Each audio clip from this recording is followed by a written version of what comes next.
অরুণিমা দেবী এবং মালতী দেবী ছোটবেলার বান্ধবী ছিল। অরুণিমা দেবীর মেয়ে এবং মালতী দেবীর ছেলে থাকায় তারা একে অপরের ছেলে মেয়ের সঙ্গে বিয়ে দেবে বলে ঠিক করে। দেখতে দেখতে কিছুদিনের মধ্যেই লিপিকার সঙ্গে রজতের ধুমধাম করে বিয়ে হয়। বিয়ের পর লিপিকা শ্বশুর বাড়িতে চলে যায়, কিন্তু শ্বশুর বাড়িতে যাওয়ার পরের দিন থেকেই লিপিকা বুঝতে পারে তার শাশুড়ি মা মায়ের বান্ধবী হলেও সে খুবই কড়া ধাঁচের মানুষ। কারণ লিপিকা যখন তার শাশুড়ি মায়ের সামনে চুড়িদার পরে যায় তখন, কি ব্যাপার বৌমা, তুমি নতুন বউ হয়ে চুড়িদার পরেছো কেন? শাড়ি কোথায়? যাও এখনই শাড়ি পরে মাথায় ঘোমটা দিয়ে এসো। শোনো, বাড়িতে তোমার শ্বশুর মশাই নেই মানে এরকম নয় যে শাশুড়ি মায়ের সামনে তুমি এভাবে মাথা খুলে ঘুরে বেড়াবে। বাড়িতে এবং বাইরে সব জায়গাতেই তোমাকে মাথায় ঘোমটা দিয়ে থাকতে হবে। এই বলে মালতী দেবী জোর করে বৌমার হাতে শাড়ি ধরিয়ে দিয়ে সেটা তাকে পরে আসতে বলে। এমন সময় মালতী দেবী তার বান্ধবী অর্থাৎ লিপিকার মা অরুণিমা দেবীকে ফোন করে। কিরে অরুণিমা, তোর মেয়ে বলে আমি লিপিকার সঙ্গে আমার ছেলের বিয়ে দিয়েছি, কিন্তু লিপিকার তো দেখছি ভদ্রতা সভ্যতা বলে কিছুই জানা নেই। আর বলিস না, আমার মেয়েটাকে কত শিক্ষা দিয়েছি, কিন্তু আমার মেয়ে কিছুতেই কোনো কথা শুনতে চায় না। তোর হাতে পড়লে আমার মেয়ে ঠিক মানুষ হয়ে যাবে। আমি সত্যিই ভালোভাবে আমার মেয়েকে মানুষ করতে পারলাম না। আমার মেয়ে তো আমার কথা এক কান দিয়ে শোনে, আরেক কান দিয়ে বার করে দেয়। তুই চিন্তা করিস না, আমি তোর মেয়েকে ঠিক মানুষ করে দেব। তুই তোর সবটা দিয়ে তোর মেয়েকে মানুষ করার চেষ্টা করেছিস, আমি সব জানি, কিন্তু তোর মেয়ে কথা না শুনলে কি আর করা যাবে। এভাবে দুই বান্ধবী নিজেদের মধ্যে গল্প করতে থাকে। আসলে তাদের দুজনের মধ্যে এমন গভীর বন্ধুত্ব ছিল যে কেউ তাদেরকে দেখে বন্ধু নয় বরং বোন বলে মনে করে। সামান্য খুঁটিনাটি তথ্য তারা দুজনে একে অপরের সঙ্গে ভাগাভাগি করে নেয়। আর সেদিন মালতী দেবী ফোন করে লিপিকার মায়ের কান ভরার ফলে কিছুক্ষণের মধ্যেই অরুণিমা দেবী তার মেয়ে লিপিকাকে ফোন করে, আর সেও তার মেয়েকে চুড়িদার পরার জন্য বকাবকি করে, যা শুনে লিপিকার খুবই খারাপ লাগে। পরের দিন সকালবেলা, কিরে, অনেকদিন তো তোর বাড়িতে যাওয়া হয় না। মেয়েটার তো বিয়ে হয়ে গেল, আমার তো সংসারে আর কোনো কাজ নেই, তাই তোর বাড়িতে গিয়ে বসে থাকবো। একেবারে আমার লিপিকার সঙ্গেও দেখা হয়ে যাবে। এই শুনে মালতী দেবী খুবই খুশি হয়, তাই সে তখনই ফোন রেখে তার বৌমার কাছে যায় আর তাকে কিছু ভালো মন্দ খাবারের আয়োজন করতে বলে। বৌমা, এক কাজ করো, আমি মর্নিং ওয়াক করে আসতে আসতে তুমি লুচি, ডালপুরি, লাচ্ছা পরোটার ঘুগনি বানিয়ে ফেলো। আজকে আমাদের বাড়িতে একজন অতিথি আসবে। আমি মর্নিং ওয়াক করে আসার পথে বাজার করে নিয়ে আসবো। তুমি কিন্তু তাড়াতাড়ি রান্না করে রেখো, অতিথি কিছুক্ষণের মধ্যেই চলে আসবে। শাশুড়ি মায়ের কথা শুনে লিপিকা লুচি, ডালপুরি, লাচ্ছা পরোটা এবং ঘুগনি বানাতে শুরু করে। কিছুক্ষণের মধ্যেই লিপিকার মা অরুণিমা দেবী মেয়ের শ্বশুর বাড়িতে এসে হাজির হয়। লিপিকা হঠাৎই তার মাকে দেখে খুবই অবাক হয়। মা, তুমি এখানে আসবে আমাকে আগে জানালে না তো? তুমি অতিথি হয়ে আসবে জানলে আমি পাড়ার দোকান থেকে পরোটা তরকারি আনিয়ে রাখতাম। শুধু শুধু কষ্ট করে আমি এতগুলো খাবার রান্না করতাম না। সকালবেলা আমার ঘুমটাই নষ্ট হয়ে গেল। না, পাড়ার দোকান থেকে পরোটা আনলে যদি মালতী রাগ করে? মালতী আমাকে কালকে রাতের বেলায় বলে রেখেছে তোর হাতে লুচি, লাচ্ছা পরোটার ঘুগনি খাওয়াবে। শোন, শ্বশুর বাড়িতে ভালো হয়ে থাক, এটাই এখন তোর বাড়ি। ঠিক এমন সময় সেখানে মালতী দেবী এসে পড়ে। মালতী দেবীকে দেখা মাত্রই অরুণিমা দেবী তাকে বুকে জড়িয়ে ধরে। বৌমা, এই নাও, এখানে চিকেন, মটন সব আছে। তুমি একটু ভালো করে বাসন্তী pulao, chicken biryani, mutton biryani, mutton bhuna, chicken কষা, কাতলা মাছের কালিয়া আর জলপাইয়ের চাটনি রান্না করো। কিন্তু মা, এতগুলো খাবার কে খাবে? আমরা তো মাত্র 4 জন মানুষ। এত কিছু রান্না করলে আমরা খেতে পারবো না। তার থেকে বরং আমি শুধু চিকেন বিরিয়ানি, চিকেন চাপ বানাই। বাকি যা বাজার আছে ফ্রিজে তুলে রেখে দিই, কালকে রান্না করব। না না, আমি বেশ কিছু প্রতিবেশীকে তোমার হাতে রান্না খাওয়াবো বলে এসেছি। তুমি ভালো করে রান্না করো। দেখো, প্রতিবেশীদের সামনে আমার যেন মান সম্মান থাকে। আর অরুণিমা, চল, অনেকদিন বাদে তুই আমার বাড়িতে আসলি, আজকে তুই আর আমি শপিং করে আসি। এতগুলো রান্নার হুকুম দেওয়ার পর লিপিকা আশা করে আজকে অন্তত তার মা তাকে রান্নার কাজে সাহায্য করবে, কিন্তু এরকম কিছুই হয় না। কিছুক্ষণের মধ্যেই লিপিকার মা এবং শাশুড়ি মা শপিং করার জন্য বেরিয়ে পড়ে। আজকাল মানুষ কত এদিক ওদিক ঘুরে বেড়ায়, ছবি তোলে। আমাদের একটাও ভালো ছবি তোলা নেই। অথচ আমরা কত দিনের বন্ধু। চল আজকে আমরা এই শপিং মল থেকে অনেক রকমের জিনিসপত্র কিনবো, আজ স্টুডিওতে গিয়ে খুব সুন্দর সুন্দর ছবি তুলবো। হ্যাঁ সেই বরং ভালো, কিন্তু আমার না কেমন যেন চিন্তা হচ্ছে, মেয়েটা একা একা কি করে রান্না করবে? এত কিছু কোনোদিনও রান্না বান্না করেনি। বাড়িতে থাকতে খাবারের প্লেট পর্যন্ত আমাকে ওর বেডরুমে পৌঁছে দিতে হতো। আরে মেয়েটাকে একটু কাজকর্ম শিখতে দে, এখন মেয়ের বিয়ে হয়ে গেছে, ওকে তো সংসার করতে হবে, কাজ না করলে কাজ শিখবে কোথা থেকে? এভাবে দুজন মিলে গল্প করতে করতে শপিং করতে থাকে। অন্যদিকে লিপিকা রান্নাঘরে একা একা বিভিন্ন রকমের রান্না বান্না করতে থাকে। দেখতে দেখতে এভাবেই 2-1 দিন কাটে। লিপিকাকে এখন প্রত্যেক দিনই নানান রকম বেশি বেশি রান্নাবান্না করতে হয়, কিন্তু কেউই লিপিকার কোনো সাহায্য করে না, যা দেখে লিপিকা খুবই বিরক্ত হয়ে ওঠে। অন্যদিকে অরুণিমা দেবী মেয়ের শ্বশুর বাড়ি থেকে কিছুতেই নিজের বাড়িতে যাওয়ার নাম করে না। মনে হয় না মা আমার শ্বশুর বাড়িতে আছে বলে শাশুড়ি মায়ের সামনে আমার সঙ্গে পরের মতো ব্যবহার করছে। বাড়িতে গেলে হয়তো মা ঠিক হয়ে যাবে। এক কাজ করি, আমি বরং মাকে নিয়ে বাড়িতে চলে যাই, তাহলে আমাকে এত খাটাখাটনি করতে হবে না। এমনিতেও বিয়ের পরে মেয়ে জামাই বাপের বাড়িতে যাওয়ার একটা প্রথা আছে, ওই প্রথাটার নাম করিয়ে আজকে আমি মায়ের বাড়িতে যাব। এই বলে লিপিকা রজতকে ফোন করে বাপের বাড়িতে যাওয়ার কথা বললে রজতও লিপিকার সঙ্গে শ্বশুর বাড়িতে যেতে রাজি হয়ে যায়। মা, তুমি মনে হয় ভুলে গেছো, বিয়ের পর নতুন মেয়ে জামাইকে বাপের বাড়িতে নিমন্ত্রণ করে খাওয়াতে হয়।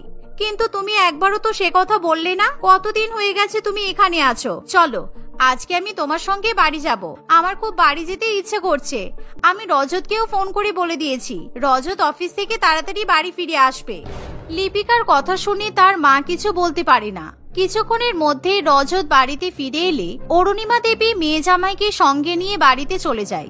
অনেকদিন বাদে নিজের বাড়িতে যাওয়ার পর লিপিকা খুবই খুশি হয়। তাই লিপিকা সঙ্গে সঙ্গে নিজের ঘরে গিয়ে কুর্তি চুড়িদার পরে নেয়।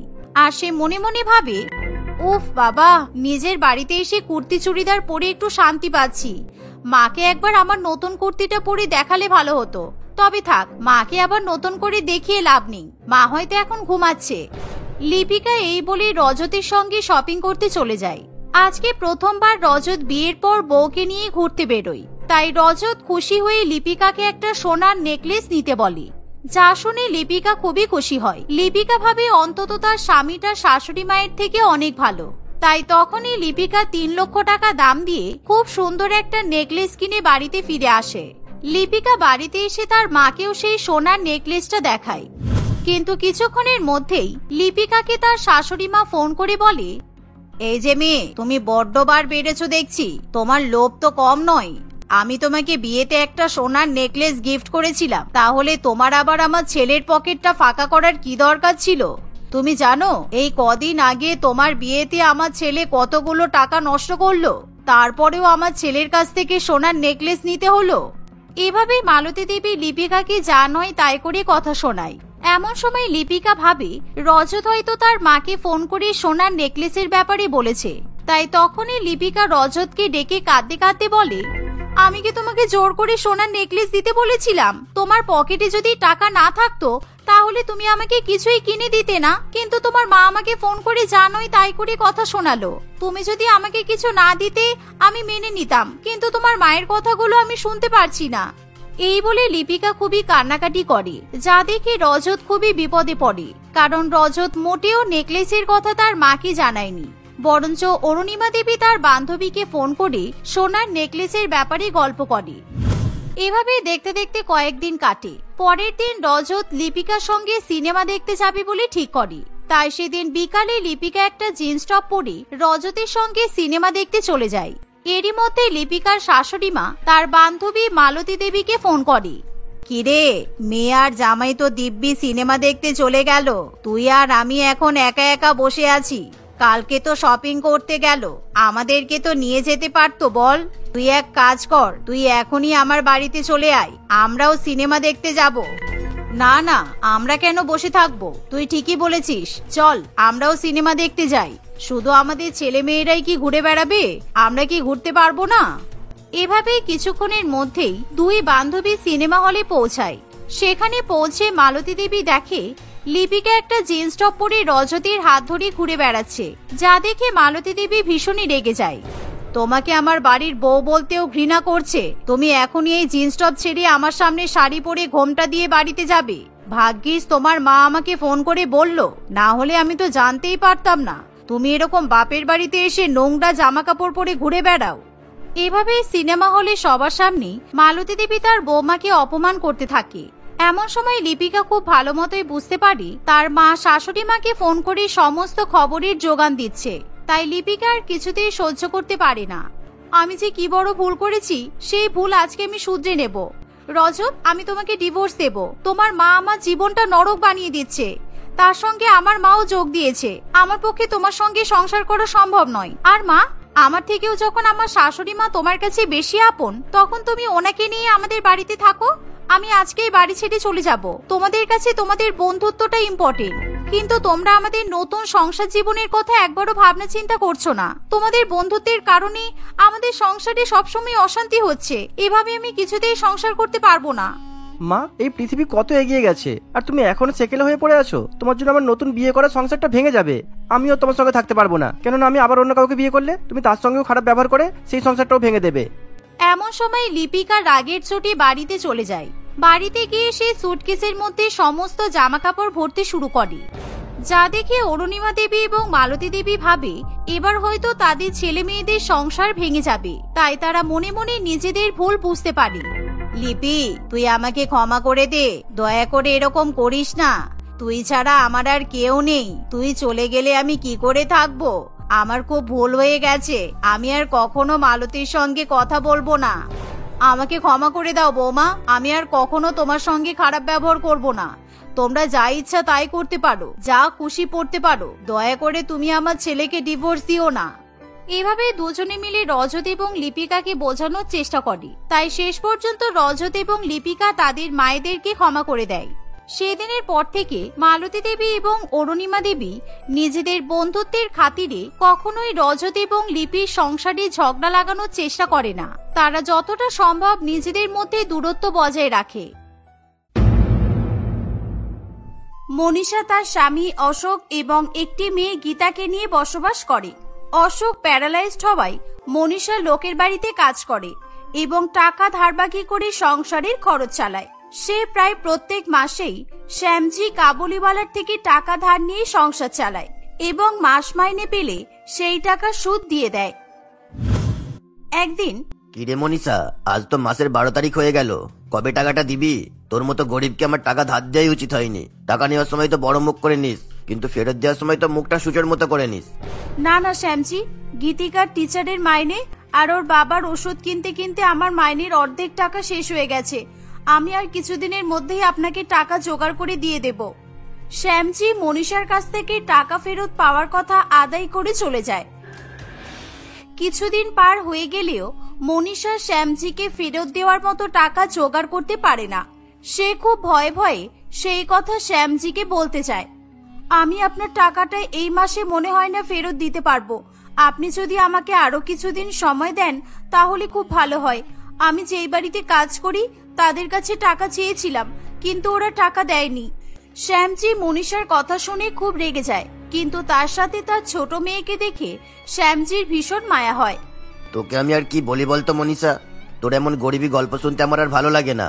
আমি তোর মতো আরেকজন ভিখারি ভ্যান চালককে অনেক টাকা ধার দিয়েছিলাম, কিন্তু ও আমায় তোর মতো একটা টাকাও ফেরত দেয়নি। তাই আমি ওর ভ্যানটা তুলে নিয়ে চলে এসেছি, কিন্তু তোর কাছে তো নেওয়ার মতো কিছুই নেই। মনীষা ও তার মেয়ে শ্যামজির কথা শুনে ভীষণ ভয় পেয়ে যায়। আঙ্কেল, প্লিজ আপনি আমার মায়ের উপর রাগ করবেন না। আমার মা খুব কষ্ট করে লোকের বাড়িতে রান্না করে আমাদের দেখাশোনা করে।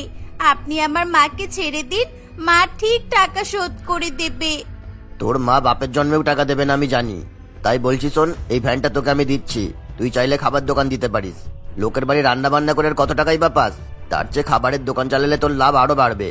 বেকার এই ভ্যান বাগানে ফেলে রেখে আমারও কোনো লাভ নেই, বুঝেছিস? শ্যামজির কথা শুনে মনীষা ও গীতিকা ভীষণ খুশি হয়। মনীষা ভ্যানে করে খাবার বিক্রি করতে রাজি হয়ে যায়। শ্যামজি ও মনীষাকে দোকানের জন্য প্রয়োজনীয় জিনিসপত্র দিয়ে সাহায্য করতে রাজি হয়, কিন্তু সে দোকানের থেকে লাভের টাকার অর্ধেক নিয়ে নেবে বলে জানায়। মনীষা গীতিকাকে নিয়ে বাড়ি চলে আসে। গীতিকা, আমি তো বলে আসলাম শ্যামজিকে যে আমি ভ্যানে করে খাবার বিক্রি করব, কিন্তু কি রান্না করব সেটাই তো বুঝতে পারছি না আমি। আর ভ্যানে করে কি করে খাবার বিক্রি করতে হয় তাও তো জানি না আমি। মা, তুমি বেশি চিন্তা করো না, তুমি তো আমাকে অনেক সময় ডালটা দিয়ে মোটা মোটা লাচ্ছা পরোটা ভেজে খাওয়াও, দারুণ টেস্টি হয়। তুমি ওরকম লাচ্ছা পরোটা ভেজে ডিম দিয়ে, পেঁয়াজ দিয়ে, সস, লেবু, লঙ্কা দিয়ে এগরোল বানিয়ে সবাইকে খাওয়াবে, দেখবে তোমার এগরোলের দোকানের সেল খুব বেশি হবে। বুদ্ধিটা তুই কিন্তু ভালোই দিয়েছিস, কিন্তু আমি ভ্যানে করে কি করে একা একা এগরোল বিক্রি করব বলতো? আমি তো আগে কখনো এসব কিছুই করিনি। আরে এগুলোকে ফুড ট্রাক বিজনেস বলে। এখন অনেকেই এমন ছোট ভ্যানে করে খাবার বিক্রি করে, আর আমি তো আছি। আমার পড়াশোনা হয়ে গেলে আমি তোমাকে এগরোল বিক্রি করতে সাহায্য করে দেব। মনীষা এগরোল বিক্রি করার জন্য শ্যামজির দেওয়া ভ্যান পরিষ্কার করে সুন্দর করে সাজিয়ে নেয়। দোকানের নাম দেয় মণিগীতির এগরোল সেন্টার। সে ভ্যানে করে এগরোল বিক্রি করতে শুরু করে দেয়। দোকান খোলার প্রথম দিন। মা, আজকে আমরা সবাইকে ফ্রিতে এগরোল খাওয়াবো। কাল থেকে সব এগরোল 30 টাকা করে বিক্রি করব। রোল খেয়ে ভালো লাগলে অনেক কাস্টমার আসবে। মনীষা এগরোলের ট্রাকে প্রথম দিন ফ্রিতে এগরোল বিক্রি করায় অনেক লোক তার দোকানে এগরোল খাওয়ার জন্য ভিড় করে। সকলের মণিগীতির এগরোল সেন্টারের রোল ভীষণ পছন্দ হয় এবং পরের দিন থেকে সকলে 30 টাকা দিয়ে এগরোল কিনে খেতে শুরু করে দেয়। মনীষার এগরোলের ভ্যানের জন্য তার আশেপাশের বিভিন্ন ফাস্টফুডের দোকানে লোকের ভিড় ধীরে ধীরে কমতে থাকে। শ্যামজি একদিন তার দোকানে আসে। কিরে মনীষা, ভালোই তো এগরোল বিক্রি করছিস, এইবার লাভের টাকাটা ছাড়। কি বলেছিলাম মনে আছে? এগরোল বিক্রি করে যে টাকা পাবি তার অর্ধেক টাকা আমায় দিতে হবে। হ্যাঁ শ্যামজি, আমার মনে আছে। এই নিন আপনার টাকা। আজ আপনার জন্য আমি এগরোল বিক্রি করে নিজেদের সংসার চালাতে পারছি। আপনাকে অনেক ধন্যবাদ। শ্যামজি মনীষার কাছ থেকে টাকা নিয়ে চলে যায়। মনীষা ও গীতিকা এগরোলের ভ্যান বন্ধ করে বাড়ি ফিরবে, সেই সময় তাদের সঙ্গে পাশের রেস্টুরেন্টের মালিক তন্ময় বাবুর দেখা হয়। কিরে মনীষা, ভালোই তো এগরোল বিক্রি করছিস। আমার রোল চাউমিনের দোকান তো তোর রোলের ভ্যানের জন্য মাছি মারছে। তোর দোকানের এগরোলে কি মেসেজ বলতো? আমি সবার জন্য অনেক ভালোবেসে এগরোল বানাই। নিজের মেয়েকে যেমন বাড়িতে ভালোবেসে রান্না করে খাওয়াই, ঠিক তেমন ভাবেই সবার জন্য এগরোল বানাই। আর আপনার দোকান তো মাছি মারবেই, কারণ আপনি রোলে বাসি পেঁয়াজ কুচি, শসা কুচি ব্যবহার করেন, আর মাঝে মাঝে তো পচা ডিম দিয়েও রোল বানিয়ে দেন শুনেছি। একদম বাজে কথা বলবি না। দুদিন এগরোলের দোকান দিয়ে নিজেকে কি বড় দোকানদার ভাবছিস নাকি? খুব বড় বড় তো কথা বলছিস। আগে তো আমার দোকান থেকেই তোর মেয়ের জন্য রোল কিনে নিয়ে যেতিস, মনে নেই? সব মনে আছে তন্ময় বাবু। তখন যদি জানতাম আপনি এগরোলে ভেজাল মিশিয়ে বিক্রি করেন, তাহলে জীবনে নিজের মেয়েকে ওরকম এগরোল কিনে খাওয়াতাম না। তন্ময় বাবু মনীষার কথা শুনে ভীষণ পরিমাণে রেগে যায়, কিন্তু সে কোনো উত্তর না দিয়ে সেখান থেকে চলে যায়। এভাবে প্রায় অনেক দিন কাটে। আসুন আসুন, এগরোল 20 টাকা, এগরোল 20 টাকা। একটা রোল 20 টাকাতে কিনলে আরেকটা রোল ফ্রি। ঠান্ডায় গরম গরম রোল খেয়ে যান। আসুন আসুন, এগরোল খেয়ে যান। তন্ময় বাবুর এত ডাকাডাকি সত্ত্বেও কেউ তার দোকানে এগরোল খেতে যায় না। মা, তন্ময় আঙ্কেল 20 টাকায় এগরোল বিক্রি করছে, আবার একটা রোলের সঙ্গে আর একটা রোল ফ্রিতে দিচ্ছে। ও যতই যাই করুক, সবাই আমাদের ফুড ট্রাক থেকে 30 টাকা দিয়ে এগরোল কিনে খাচ্ছে। আমাদের রোলের কোয়ালিটি তন্ময় বাবুর দোকানের এগরোলের থেকে অনেক ভালো। ধীরে ধীরে মনীষার এগরোল ট্রাকের নাম চারিদিকে ছড়িয়ে পড়ে। শহরের বুকে মা ও মেয়ে এমন অভিনব উপায়ে ভ্যানে করে এগরোল বিক্রি করছে, সেই দিকে সকলের দৃষ্টি আকর্ষিত হয়। তাদেরকে নিয়ে পেপারে অনেক লেখালেখিও হয়। তন্ময় বাবু মা মেয়ের এগরোল দোকানের সাকসেস কিছুতেই মেনে নিতে পারে না। মনীষা ও গীতিকার জীবন ভালোই চলতে থাকে। কিছুদিন পর এলাকার এক নামকরা গুন্ডা হাত কাটা শানু অনেক রাতে তার বন্ধু বান্ধবদের নিয়ে মদ্যপ অবস্থায় মণিগীতির এগরোল সেন্টারে রোল খেতে আসে। এই মনীষা, আমাদের জন্য একটা গরম গরম রোল বানিয়ে দে। বেশি করে লঙ্কা দিয়ে এগরোল বানাবি। মদের মুখে ঝাল ঝাল রোল খেতে হেব্বি লাগবে। দাদা, আমার দোকান বন্ধ করার সময় হয়ে গেছে, আর তাছাড়া রোলের ময়দা মাখাও শেষ হয়ে গেছে। এখন আপনাকে কি করে এগরোল বানিয়ে দেব? আমার মেয়েকে নিয়ে এখন বাড়িও ফিরতে হবে। আমি তোর ফালতু কথা শুনতে চাই না। কাস্টমাররা ঈশ্বরের মতো হয়, বুঝেছিস? তাই আমাদের সেবা তোর কাজ। তুই এক্ষুনি ময়দা মেখে রোল বানিয়ে দে। আমরা বন্ধুরা মদ ছাড়া আর কিছুই খাইনি, ওদের অনেক খিদে পেয়েছে, ওরা এখন রোল না খেয়ে তোর দোকান থেকে যাবে না। মনীষা ও গীতিকা তাদের কথা শুনে খুব ভয় পেয়ে যায়। মনীষা আবার নতুন করে ময়দা মেখে বেশি করে শুকনো লঙ্কা কুচি দিয়ে শানু ও তার বন্ধু বান্ধবদের জন্য এগরোল বানায়। গীতিকা তাদেরকে এগরোল দিয়ে আসে। আসো মামুনি আসো, আমাদের নিজের হাতে ঝাল ঝাল রোল খাইয়ে দাও। তোমাদের দোকানের এগ রোলের খুব নাম।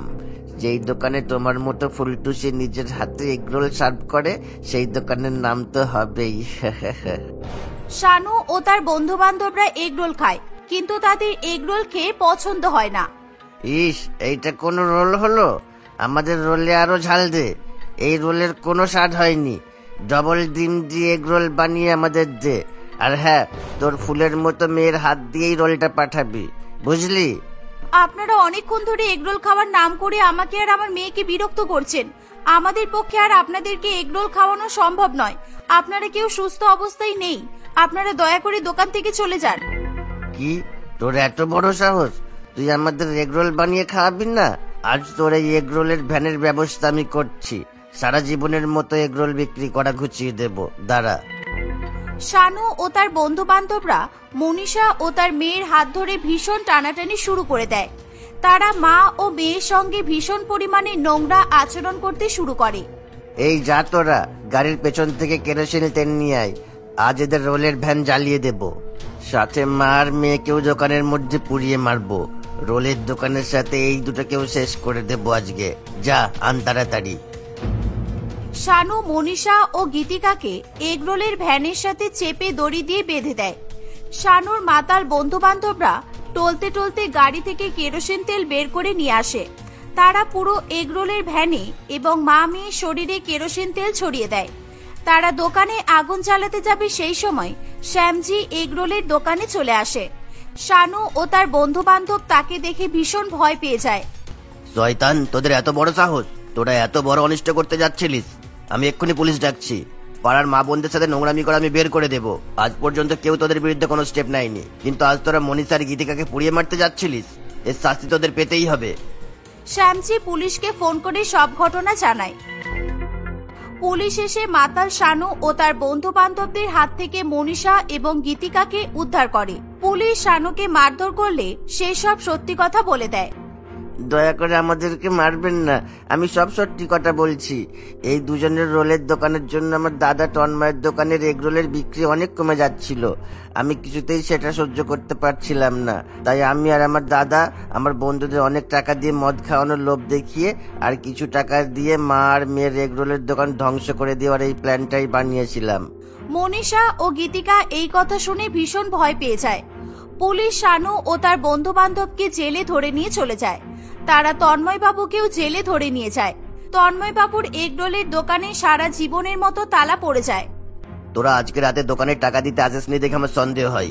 আমি যদি সময় মতো না আসতাম তাহলে তো একটা ভয়ানক কাণ্ড ঘটে যেত। মনীষা ও গীতিকা শ্যামজিকে অনেক ধন্যবাদ জানায়। এভাবে তাদের মণিগীতির এগরোল সেন্টার ধ্বংস হওয়ার হাত থেকে রক্ষা পায়। এগরোল বিক্রি করতে করতে অনেক বছর পার হয়ে যায়। তারা শ্যামজির সব টাকাও শোধ করে দেয়। সারা শহরে ধীরে ধীরে মণিগীতির এগরোল সেন্টারের অনেক ব্রাঞ্চ খুলে যায়। মনীষা ও গীতিকার দুর্দশা সারা জীবনের মতো ঘুচে যায়। তারা এগরোল বিক্রি করে আনন্দে দিন কাটাতে থাকে।